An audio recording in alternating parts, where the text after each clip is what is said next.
सत श्री अकाल जी। ठीक है जनाब उत्थे लाश पई है जी। लाश? हाँ जी। वो कितने पई है लाश? जी कूड़ा डिपो ते मैं उत्थे चौकीदार हाँ जी, कोई बोरी च पा के सुट गया जी। तो कोई लाश सुट गया? कौन सुट के गया? जनाब मैनू तो पता नहीं जी। ओए चले आप बाद देखते हैं, पहले जाके लाश बरामद करिए। चल बखा किथे होए? पुलिस कालू राम नूं नाल लै के लाश की बरामदगी लई रवाना हुई। तेजाब नाल सड़ी लाश नूं कूड़े डिपू विचों बरामद करके सिविल हस्पताल विच पोस्टमार्टम लई भेज दिता गया।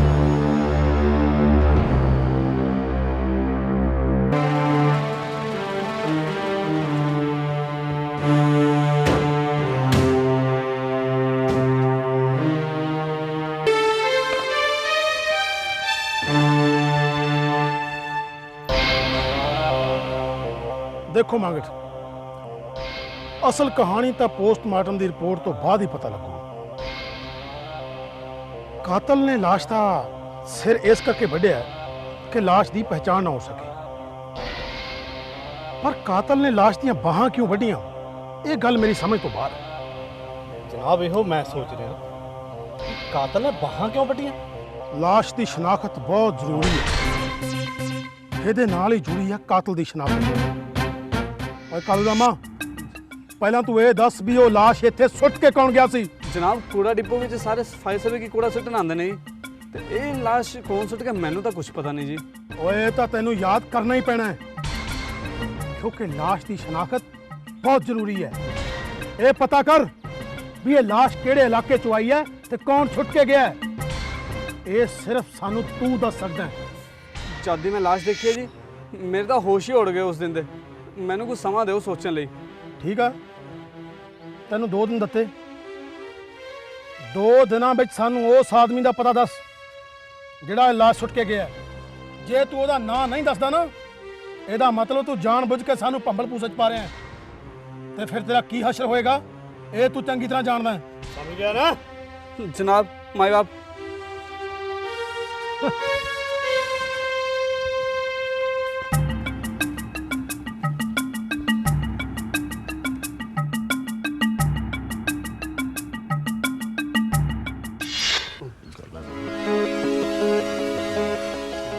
सत श्री अकाल जनाब। कालू रामा, ओए उस बंदे का पता लग्या कि नहीं जिहड़ा उत्थे लाश सुट के गया सी? हाँ जी जनाब, ये है राजू, उस इलाके का कर्मचारी, यही सुट के गया सी जी बोरी। अच्छा फिर ऐ क्यों नहीं कहना कि ਇਹਨੇ ਕੀਤਾ ਕਤਲ? जनाब वो बोरी मैं सिटी जरूर सी, पर ਉਹਦੇ ਵਿੱਚ ਕੀ ਹੈ ਇਸ ਬਾਰੇ ਮੈਨੂੰ ਬਿਲਕੁਲ ਨਹੀਂ ਸੀ ਪਤਾ ਜੀ। ओए सच सच दस, तू वो बोरी चक्की कित्थों सी? जनाब ਉਹ ਮੈਨੂੰ ਇੱਕ ਬਾਊ ਨੇ ਚਕਾਈ ਸੀ ਖਾਲੀ ਪਲਾਟ ਚੋਂ, ਮੈਨੂੰ ਕਹਿੰਦਾ ਇਹਨੂੰ ਕਿਤੇ ਦੂਰ ਸਿੱਟਿਆ। ਜਨਾਬ ਉਹਨੇ ਮੈਨੂੰ 80 ਰੁਪਏ ਦੇਣ ਦਾ ਲਾਲਚ ਵੀ ਦਿੱਤਾ। ਜਨਾਬ ਗਰੀਬ ਬੰਦਾ, ਮੈਂ ਪੈਸੇ ਦੇ ਲਾਲਚ ਵਿੱਚ ਆ ਗਿਆ, ਪਰ ਮੈਂ ਕਤਲ ਨਹੀਂ ਕੀਤਾ ਜਨਾਬ, ਮੈਂ ਕਤਲ ਨਹੀਂ ਕੀਤਾ। गल सुन ओए, जदों तू वो बोरी चुकी और तेनू पता नहीं लग्या उस बंदे की लाश है? जनाब ਉਹਦੇ ਵਿੱਚ ਬੂ ਤਾਂ ਆ ਰਹੀ ਸੀ, पर मैं सोचे भी कोई मरिया हुआ जानवर हो। और ठीक है, उस बाऊ का आता पता जानना कोई? हाँ जनाब मैं जानता, मैं लेके चलांगे तुहानू उत्थे। मांगट इनू नाल लेके जाओ, सिपाही नू नाल ले जा, उस बाबू नू थाने हाजिर करो जिन्हें लाश चकवाई है। ठीक है जनाब, चलो करो, बुला जाओ आया भाई। उस लाश की शनाख्त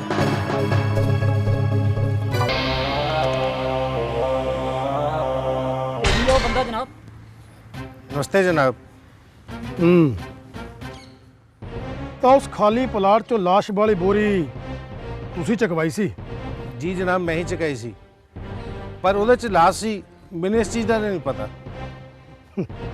ਹੁਣ ਤਾਂ ਪਤਾ ਲੱਗ ਗਿਆ ਨਾ? ਜੀ ਜਨਾਬ, ਫਿਰ ਉਹ ਤਾਂ ਮੈਨੂੰ ਪਿਛਲੇ 2 ਦਿਨਾਂ ਤੋਂ ਅਖਬਾਰ ਪੜ੍ਹ ਕੇ ਹੀ ਪਤਾ ਲੱਗ ਗਿਆ ਸੀ, ਹਾਂ ਤੇ ਇਸੇ ਲਈ ਮੈਂ 2 ਦਿਨ ਤੋਂ ਇਹ ਸੂਹ ਲੈਣ ਦੀ ਕੋਸ਼ਿਸ਼ ਕਰ ਰਿਹਾ ਸੀ ਵੀ ਇਹ ਲਾਸ਼ ਕਿਸ ਦੀ ਹੋ ਸਕਦੀ ਹੈ। ਅੱਛਾ, ਕੀ ਪਤਾ ਲੱਗਿਆ ਫਿਰ? ਇੱਕ NRI ਹੈ ਮੱਖਣ ਸਿੰਘ, ਪਿਛਲੇ ਕੁਝ ਦਿਨਾਂ ਤੋਂ ਦੁਬਈ ਤੋਂ ਆਪਣੇ ਘਰ ਆਇਆ ਹੋਇਆ, ਪਰ ਹੁਣ 2-3 ਦਿਨ ਤੋਂ ਦਿਖ ਨਹੀਂ ਰਿਹਾ ਕਿੱਥੇ ਹੈ। ਮੱਖਣ ਸਿੰਘ ਜੀ ਕਿੱਥੇ ਰਹਿੰਦਾ ਤੁਸੀਂ ਜਾਣਦੇ ਹੋ ਉਹਨੂੰ? ਜੀ ਜਨਾਬ। ਚਲੋ ਫਿਰ ਸਾਨੂੰ ਉਹਦੇ ਘਰ ਲੈ ਕੇ ਚਲੋ। ਚਲੋ ਜਨਾਬ। ਚੱਲ ਵੀ ਮੰਗਟ।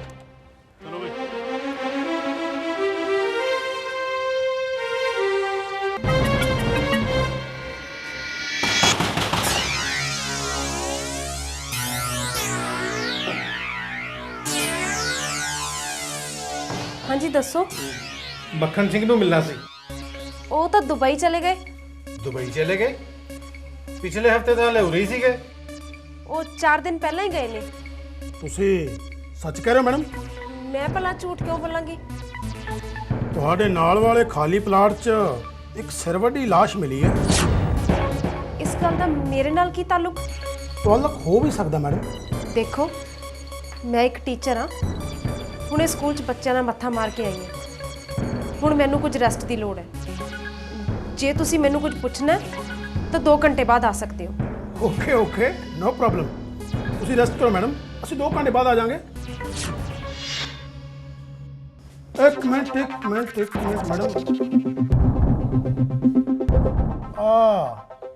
ਤੁਹਾਡੇ ਪੈਰ ਤੇ ਕੀ ਹੋਇਆ? ਉਹੀ ਜਰਾ ਸੱਟ ਲੱਗ ਗਈ ਸੀ।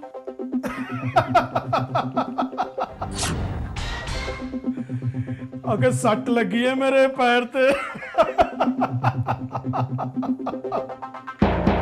ਤੁਸੀਂ ਤਾਂ ਮੈਨੂੰ ਇਉਂ ਦੇਖ ਰਹੇ ਹੋ ਜਿਵੇਂ ਮੈਂ ਕੋਈ ਕਤਲ ਕੀਤਾ ਹੁੰਦਾ ਹੈ।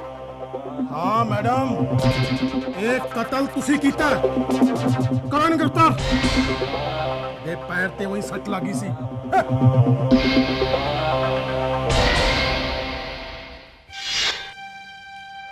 ਇਸ ਵਾਰਦਾਤ ਦੀ ਪੂਰੀ ਕਹਾਣੀ ਸੱਚੀ ਦੱਸ ਦੇ, ਨਹੀਂ ਤਾਂ ਫਿਰ।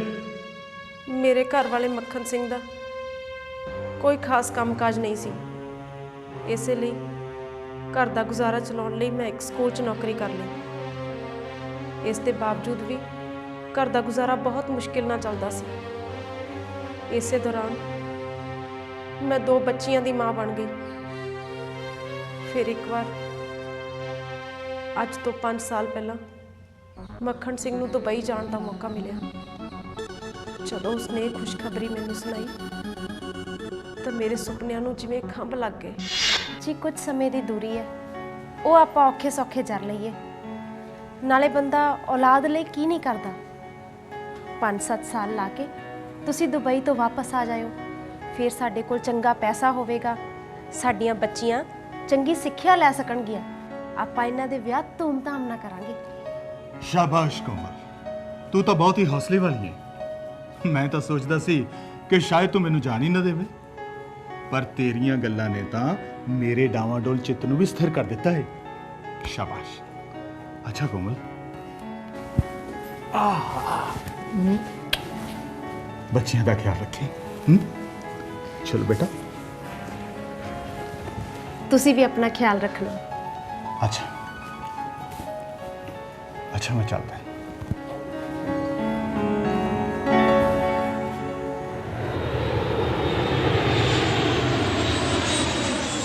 ਜਦੋਂ ਤੱਕ ਢਿੱਡ ਦੀ ਭੁੱਖ ਸ਼ਾਂਤ ਨਹੀਂ ਹੁੰਦੀ, ਸਰੀਰ ਦੀ ਭੁੱਖ ਵੀ ਮਹਿਸੂਸ ਨਹੀਂ ਹੁੰਦੀ। ਢਿੱਡ ਦੀ ਭੁੱਖ ਸ਼ਾਂਤ ਹੁੰਦੇ ਹੀ ਸਰੀਰ ਦੀ ਭੁੱਖ ਸਤਾਉਣ ਲੱਗਦੀ ਹੈ। ਮੇਰੇ ਨਾਲ ਵੀ ਇਦਾਂ ਹੀ ਹੋਇਆ। ਮੱਖਣ ਸਿੰਘ ਪੈਸੇ ਭੇਜਣ ਲੱਗਿਆ ਤਾਂ ਸਾਡੀ ਆਰਥਿਕ ਤੰਗੀ ਮੁੱਕ ਗਈ। ਮੇਰੀਆਂ ਉਮੰਗਾਂ ਜਾਗ ਪਈਆਂ। ਮੇਰਾ ਵੀ ਜੀ ਕਰਦਾ ਕਿ ਕੋਈ ਮੈਨੂੰ ਆਪਣੀਆਂ ਬਾਹਾਂ 'ਚ ਭਰ ਕੇ ਰੱਜਵਾਂ ਪਿਆਰ ਦੇਵੇ, ਪਰ ਪਿਆਰ ਦਿੰਦਾ ਕੌਣ? ਮੇਰਾ ਪਤੀ ਤਾਂ ਦੁਬਈ ਬੈਠਾ ਸੀ। ਫਿਰ ਇੱਕ ਦਿਨ हाँ भाभी किधर? ਸਕੂਲ ਜਾ ਰਹੀ ਹਾਂ। कहे तो मैं छड़ आना। ਅੱਜ ਤਾਂ ਤੂੰ ਛੱਡ ਦੇਂਗਾ, ਬਾਕੀ ਦਿਨ और मैं तो नित का ड्राइवर बनने को तैयार हैं, तो हुक्म तो कर भाभी। ਅੱਛਾ ਡਰਾਈਵਰ ਜੀ, ਫਿਰ ਤਨਖਾਹ ਕਿੰਨੀ ਲਓਗੇ? जिन्ना तू दे दे। ਚੱਲ ਲੈ ਲਈ ਬਸ ਜਿੰਨਾ ਕਰਾਇਆ। बस जिन्ना कराया बस। ਫਿਰ ਤੂੰ ਕੀ ਚਾਹੁੰਦਾ? मैं कैश च विश्वास नहीं रखता, काइंड च विश्वास रखता। ਕਾइंड ਚ ਕੀ ਲਵੇਂਗਾ? ये मैं तेन फिर किस दिन दसूंगा। तू चल आ बैठ। ਨਾ ਭਾਈ, ਤੂੰ ਮੋਟਰਸਾਈਕਲ ਬਹੁਤ ਤੇਜ਼ ਚਲਾਉਣਾ। ਜੇ ਮੈਂ ਡਿੱਗ ਪਈ ਤਾਂ? ओ भाभी तू लक नूं चंगी तरह जफ्फे पा के बैठ जी, फिर की मजाल किवें डिग जाएगी।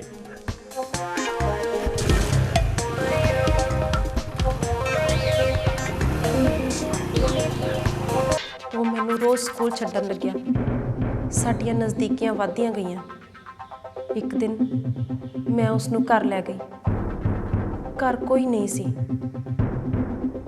ਬੱਚੀਆਂ ਰਿਸ਼ਤੇਦਾਰੀ 'ਚ ਕਿਤੇ ਗਈਆਂ ਹੋਈਆਂ ਸੀ। ਸਾਨੂੰ ਦੇਖਣ ਵਾਲਾ, ਟੋਕਣ ਵਾਲਾ ਕੋਈ ਨਹੀਂ ਸੀ। ਇਸੇ ਲਈ ਸਮਾਜਿਕ ਮਰਿਆਦਾ ਨੂੰ ਭੁੱਲ ਕੇ ਅਸੀਂ ਇੱਕ ਹੋ ਗਏ। ਮੈਨੂੰ ਇਉਂ ਲੱਗਿਆ ਜਿਵੇਂ ਵਰਿਆਂ ਤੋਂ ਪਿਆਸੀ ਧਰਤੀ ਤੇ ਮੀਂਹ ਬੂੰਦਾਂ ਪਈਆਂ।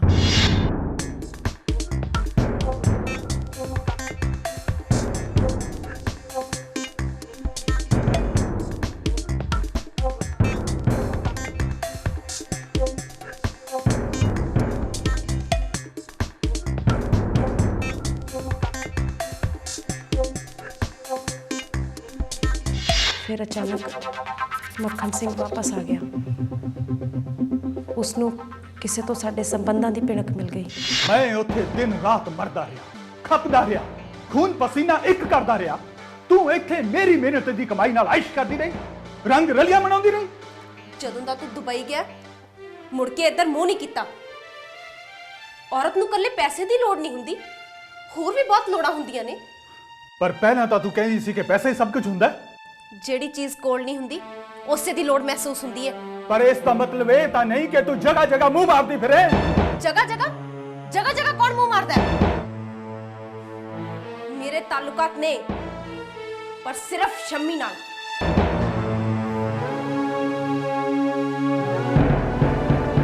ਤਾਂ ਫਿਰ ਹੁਣ ਨਹੀਂ ਰਹਿਣਗੇ। ਕੀ ਗੱਲ ਕੋਮਲ, ਕਾਹਦੀ ਟੈਨਸ਼ਨ ਪਾ ਰੱਖੀ ਹੈ? ਉਹ ਖੁਸ਼ ਰਿਹਾ ਕਰ, ਤੇਰਾ ਉਤਰਿਆ ਚਿਹਰਾ ਮੈਨੂੰ ਚੰਗਾ ਨਹੀਂ ਲੱਗਦਾ। ਮੱਖਣ ਵਾਪਸ ਆ ਗਿਆ। ਹਰ ਰੋਜ਼ ਵੱਡੂ ਖਾਉਂ ਕਰਦਾ ਰਹਿੰਦਾ ਹੈ। ਮੈਨੂੰ ਤਾਂ ਡਰ ਹੈ ਕਿ ਤੂੰ ਸਾਨੂੰ ਵੱਖ ਹੀ ਨਾ ਕਰ ਦੇ। ਉਹ ਜੋੜੀਆਂ ਜੱਗ ਥੋੜੀਆਂ ਤੇ ਨਰੜ ਬਥੇਰੇ। ਤੂੰ ਐਵੇਂ ਟੈਨਸ਼ਨ ਨਾ ਲਿਆ ਕਰ, ਖੁਸ਼ ਰਿਹਾ ਕਰ। ਸਾਨੂੰ ਕੋਈ ਵੱਖ ਨਹੀਂ ਕਰ ਸਕਦਾ। ਤੂੰ ਚੱਲ ਜਾ ਕੇ ਉਹਨੂੰ ਵੇਖ। ਦੇਖਣਾ ਕੀ ਹੈ? ਬਸ ਬੈਠਾ ਸ਼ਰਾਬ ਪੀਂਦਾ ਹੋਣਾ।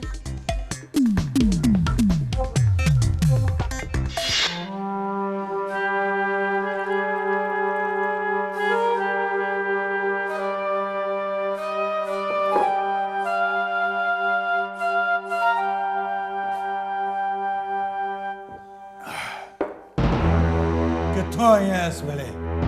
ਤੈਨੂੰ ਪਤਾ ਕਿੱਥੋਂ ਆ ਰਹੀ ਹਾਂ ਮੈਂ? ਤਾਂ ਫਿਰ ਤਾਂ ਤੈਨੂੰ ਇਹ ਵੀ ਪਤਾ ਹੋਏਗਾ ਕਿ ਉਸ ਨੂੰ ਮਿਲਣ ਤੋਂ ਮਨਾ ਕੀਤਾ ਮੈਂ ਤੈਨੂੰ। ਤੂੰ ਕੌਣ ਹੁੰਦਾ ਮੈਨੂੰ ਰੋਕਣ ਵਾਲਾ? ਮੈਂ ਕੌਣ ਹੁੰਦਾ?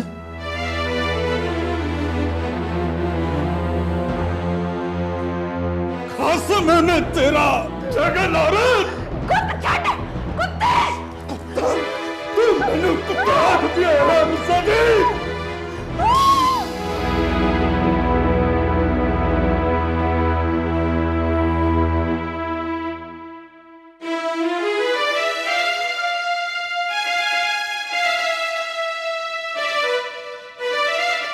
ਇੱਕ ਕੀਤਾ ਤੂੰ? ਮਰਿਆ ਨਹੀਂ, ਬੇਹੋਸ਼ ਹੈ ਹਲੇ। ਇਹੋ ਮੌਕਾ ਹੈ, ਆਪਾਂ ਇਸ ਦਾ ਕੰਡਾ ਹਮੇਸ਼ਾ ਲਈ ਕੱਢ ਦਈਏ। ਪਾਗਲ ਹੈ ਤੂੰ? ਪਾਗਲ ਨਹੀਂ ਆ ਮੈਂ, ਪਾਗਲ ਹੋ ਜਾਵਾਂਗੀ ਜੇ ਮੈਨੂੰ ਇਸੇ ਤਰ੍ਹਾਂ ਮਾਰਦਾ ਰਿਹਾ। ਕੁੱਟ ਦੇ ਗਲਾ ਇਸ ਦਾ, ਮਰਦ ਬਣ ਮਰਦ। ਪਰ ਕੋਮਲ, ਸ਼ੰਮੀ ਸਾਂਭ ਲੈ ਮੌਕੇ ਨੂੰ, ਕੁੱਟ ਦੇ ਗਲਾ ਇਸ ਦਾ। ਛੁਟਕਾਰਾ ਦਵਾ ਦੇ ਮੈਨੂੰ ਇਸ ਦੀ ਦਰਿੰਦਗੀ ਤੋਂ।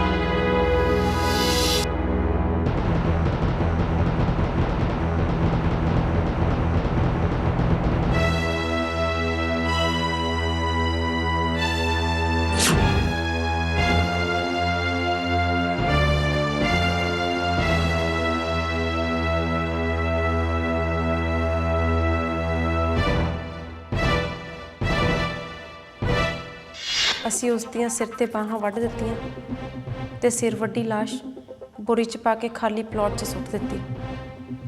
ਸਿਰ ਤੇ ਬਾਹਾਂ ਜ਼ਮੀਨ 'ਚ ਦੱਬ ਦਿੱਤੀਆਂ।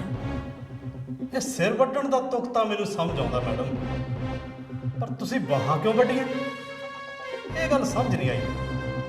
ਉਹਦੀਆਂ ਬਾਹਾਂ ਤੇ ਉਹਦਾ ਨਾਂ ਲਿਖਿਆ ਹੋਇਆ ਸੀ।